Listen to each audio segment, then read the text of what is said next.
Nous fêtons aujourd'hui Saint Charles Borromée. In nomine Patris et Filii et Spiritus Sancti. Amen.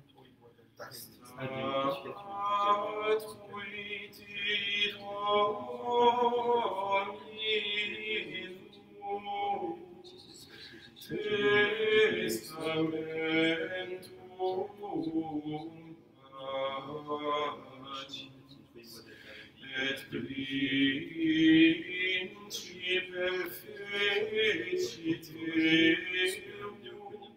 ut sitili sacerdoti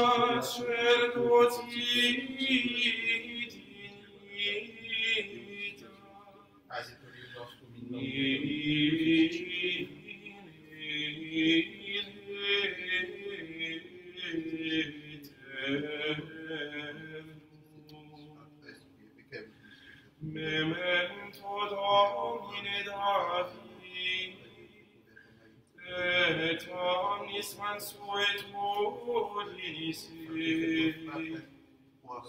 Gloria Patri et Filio et Spiritui Sancto,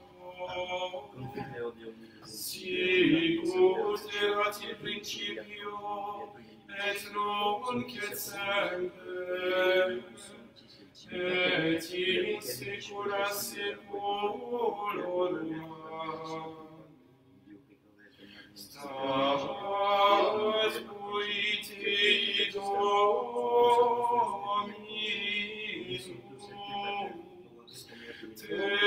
testamentum paci, et principem feliciteum ut sitili sacerdoti dignitas in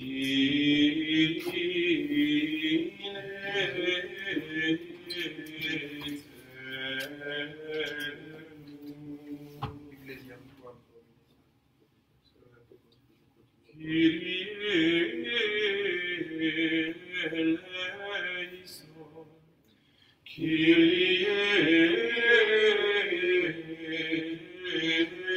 eleison, Kyrie eleison, Christe eleison, Christe eleison, Christe eleison, Kyrie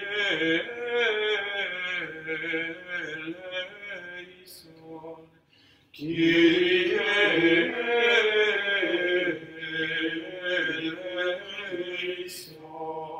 Kyrie eleison. Gloria in excelsis Deo. Et in terra pax omnibus bone voluntatis. Laudamus te. Benedicimus te. Adoramus te. Glorificamus te. Gratias acimus tibi propter magnam gloriam tuam. Domine Deus ex celestis, Deus Pater omnipotens. Domine Filio Unigenitus Iesu Christe. Domine Deus Agnus Dei Filius Patris. Vitoris peccata mundi misere nobis. Vitoris peccata mundi suscipe deprecationem nostrum. Misedes ad desteram Patris misere nobis. Gloriam Susus Sanctus. Usolus Dominus. Solus Sanctissimus Iesu Christi. Cum Sancto Spiritus in gloria Dei Patris. Amen. Dominus vobiscum. Et cum spiritu tuo. Oremus. Ecclesiam tuam sancti caroli confessori tui atque pontificis continua protectione custod, ut sicut illum pastorali solitudido gloriosum redidit, ita nos eius intercessio in tuo semper faciat amore fervens. Per Dominum nostrum, Iesum Christum, Filium tuum, qui tecum vivit reinat at Spiritus Sancti Deus, per omnia saecula saeculorum. Amen. Lectio Libri Sapientiae. Voici un prêtre glorieux. Pendant sa vie, il a plu à Dieu. Il a été reconnu comme juste. Au temps de la colère, il fut la réconciliation. On n'a pas trouvé son pareil pour observer la loi du Très-Haut. C'est pourquoi Dieu lui a juré de le faire grandir au milieu de son peuple. Il lui a donné la bénédiction pour tous les hommes. Il a fait reposer l'alliance sur sa tête. Il l'a marqué de ses bénédictions, il lui a réservé son amour, et lui, il a trouvé grâce aux yeux du Seigneur. Il l'a glorifié à la face des rois, et il lui a donné une couronne de gloire. Il a conclu avec lui une alliance éternelle, et il lui a donné le souverain sacerdoce. Il l'a comblé de bonheur et de gloire pour exercer le sacerdoce et pour proclamer la louange, pour bénir en son nom et lui offrir l'encens et le parfum en sacrifice digne de lui. Gracias.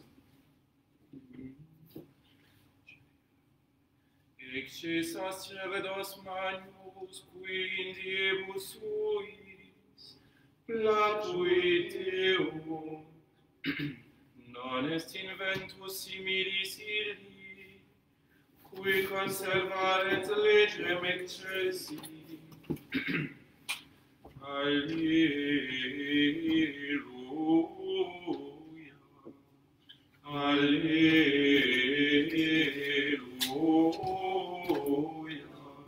tu es sacerdoci in eternum, secundum ordinem Melchisedec. Alleluia.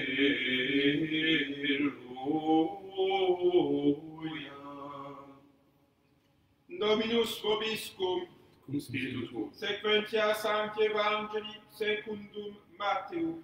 Gloria tibi, Domine. En ce temps-là, Jésus dit à ses disciples cette parabole. Un homme partant en voyage appela ses serviteurs et leur confia ce qui lui appartenait. À l'un, il remit 5 talents, à un autre 2, à un autre 1 seul, à chacun selon ses capacités. Puis il partit. Aussitôt, celui qui avait reçu les 5 talents s'en alla les faire valoir et il en gagna 5 autres. Pareillement, celui qui en avait reçu 2 en gagna 2 autres. Mais celui qui en avait reçu un seul s'en alla creuser un trou dans la terre et il cacha l'argent de son maître. Longtemps après, le maître de ses serviteurs revient et il règle ses comptes avec eux. Celui qui avait reçu les 5 talents s'avança et en présenta 5 autres en disant « Maître, tu m'as confié 5 talents, voici que j'ai gagné 5 autres talents. » Son maître lui dit « C'est bien, serviteur bon et fidèle, en peu de choses tu t'es montré fidèle, je t'en confierai beaucoup. Entre dans la joie de ton maître. » Celui qui avait reçu 2 talents s'avança. « Maître, tu m'as confié 2 talents, voici que j'ai gagné 2 autres talents. » Son maître lui dit « C'est bien, serviteur bon et fidèle, en peu de choses tu t'es montré fidèle, je t'en confierai beaucoup. Entre dans la joie de ton maître. »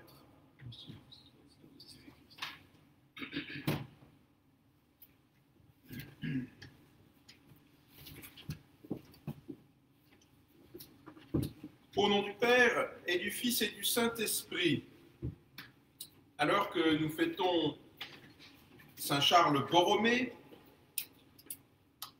un évêque italien de la réforme tridentine, après le Concile de Trente, eh bien, il nous est donné d'entendre cette magnifique parabole des talents. Nous la connaissons bien et en général, 2 choses nous choquent. Une seule chose aujourd'hui, puisque le texte a été coupé de manière un peu plus courte, de sorte de n'être que positif dans le les conséquences du jugement. Deux choses souvent nous heurtent. La première chose, c'est qu'aux 3 serviteurs dont il est question, il n'est pas donné la même chose. À l'un 5, au second 3, au troisième 1. Il faut savoir qu'un talent, c'est 10 000 pièces d'argent. C'est-à-dire, c'est beaucoup d'argent. Quand le Seigneur dit, je t'ai confié peu de choses, tu as été fidèle, tu en auras beaucoup, peu de choses, ça ne veut pas dire que ce talent n'est peu de choses au regard de la terre, parce que c'est beaucoup de choses, ce sont toutes les richesses humaines. C'est peu de choses au regard de la véritable valeur des choses qui nous sera départie au ciel.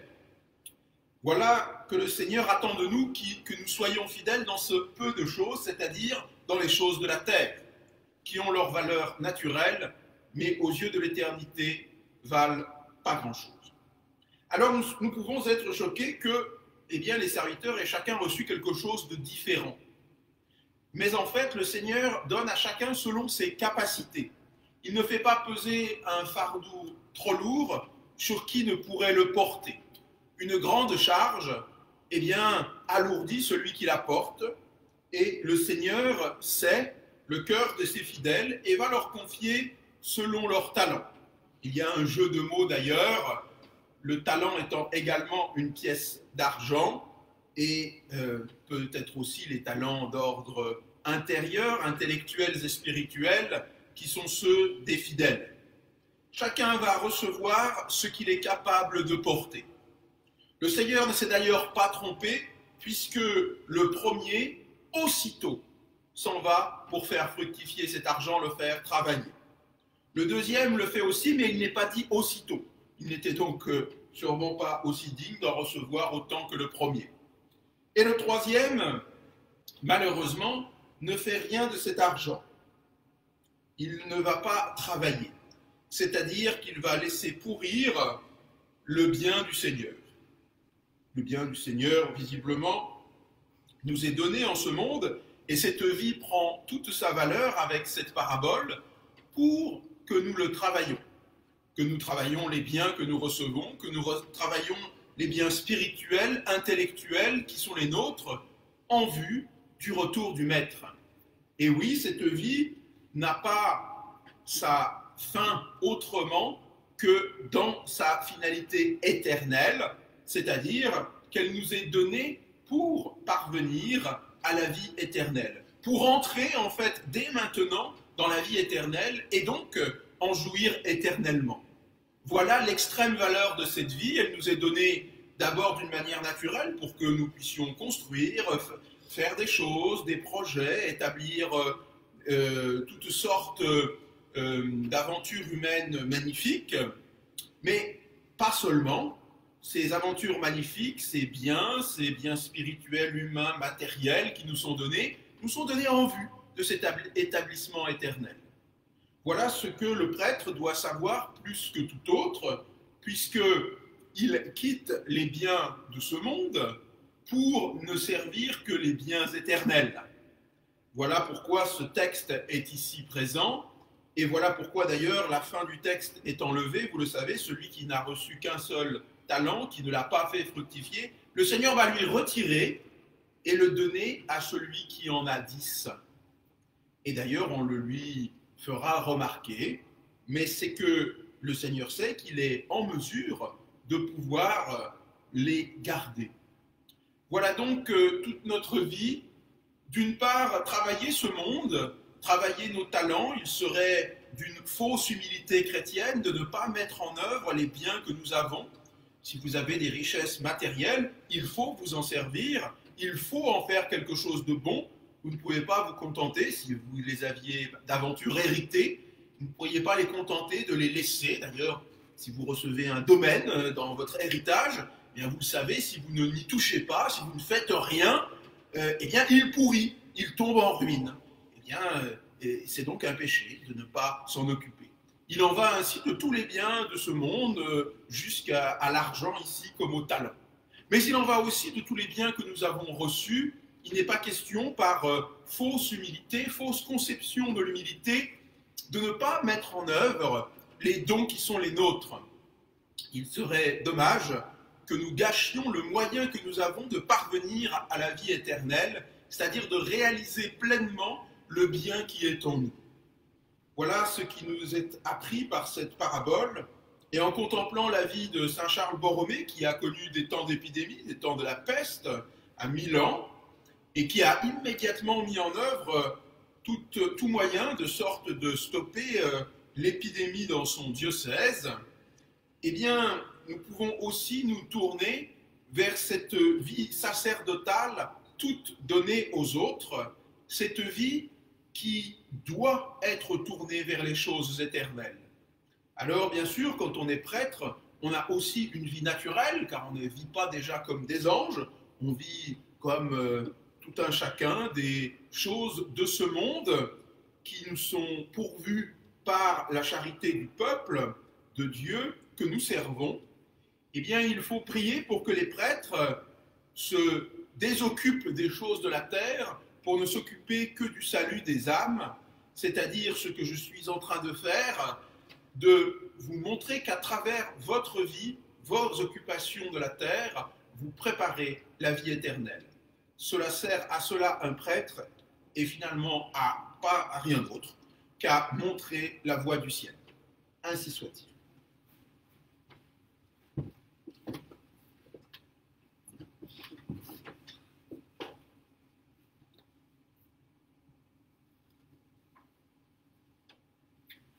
Dominus vobiscum, et cum spiritu tuo. oremus.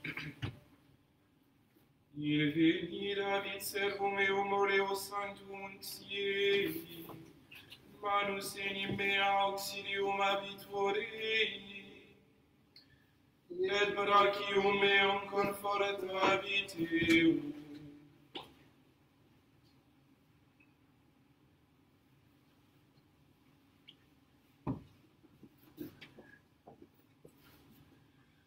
Me voici, Seigneur, je viens faire ta volonté, qu'il me soit fait selon ta parole.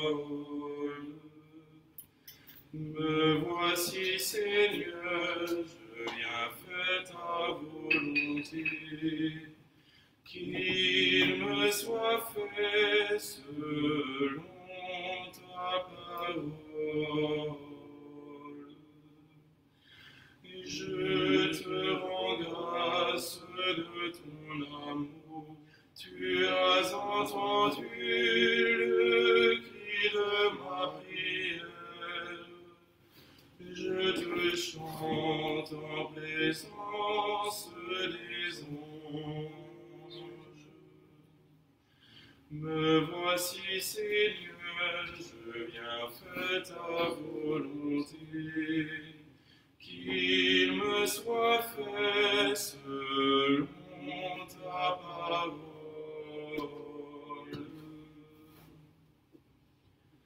Je te rends grâce pour ton amour, près de toi mon cœur est débordant de joie. Tu m'exauces le jour où je t'appelle. Me voici, Seigneur, je viens faire ta volonté, qu'il me soit fait selon ta parole. Per omnia saecula saeculorum, Amen. Dominus vobiscum, Et cum spiritu tuo. sorsum cor, Habemus ad Dominum. gratias agamus Domino Deus nostrum. Dignum et justum est. Vere dignum et justum est tecum et salutare nos tibi semper et ubique gratias agere, Domine Sancte Pater Omnipotens Eterne Deus per Christum Dominum nostrum. Peque majestatem tuam laudat angeli, adoram dominationes, tremunt potestates, ceterum quae virtutes, ac beata Seraphim, socia exultatione concelebram.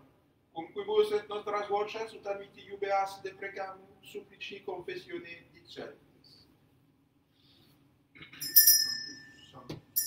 Dominus Deus, plenus tu et terra gloria tua, Hosanna in excelsis.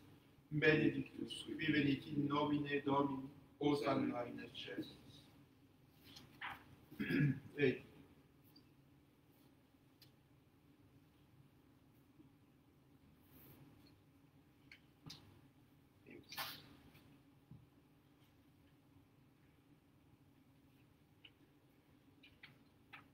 Memento.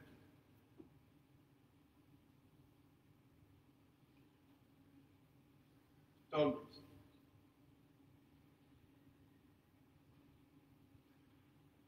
Comunicantis.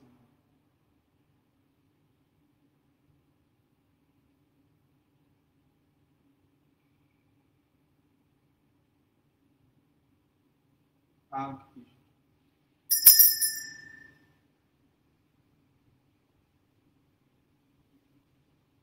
Connotazione.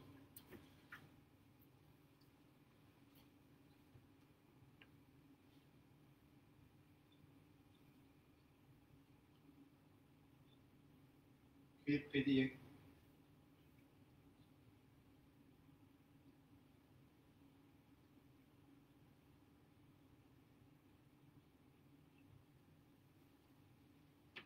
Oh.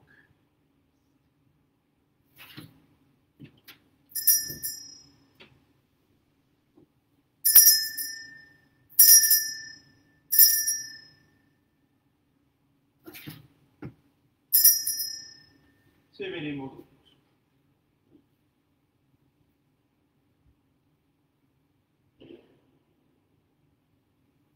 E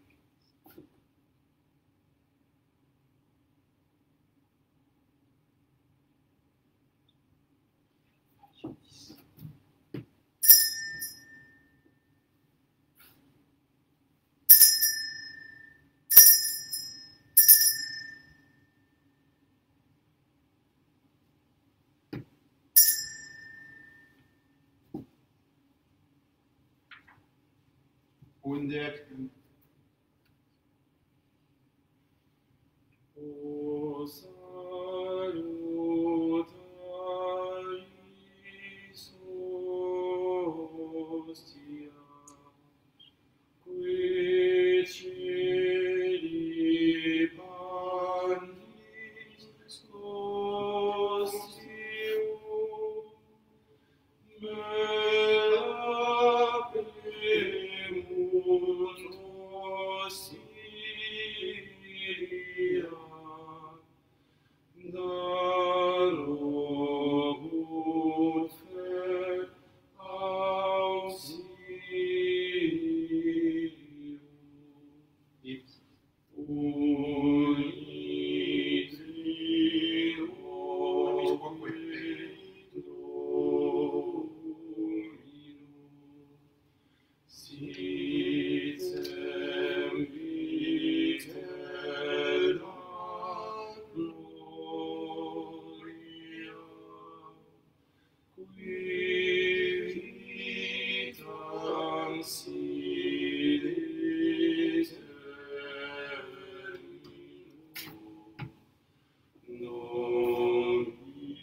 omnisol. Amen. Per omnia saecula saeculorum. Amen. Oremus prete ti salutaribus moniti et divina institutione format. Audemus dicere. Pater noster qui in celis sanctificetur nomen tuum, adveniat regnum tuum, fiat voluntas tua sed in cielo et in terra. Panem nostrum quotidianum da nobis hodie et dimitte nobis debita nostra, sicut et nos dimittimus debitoribus nostris, et ne nos inducas in tentationem, Se libera nos malo. amen.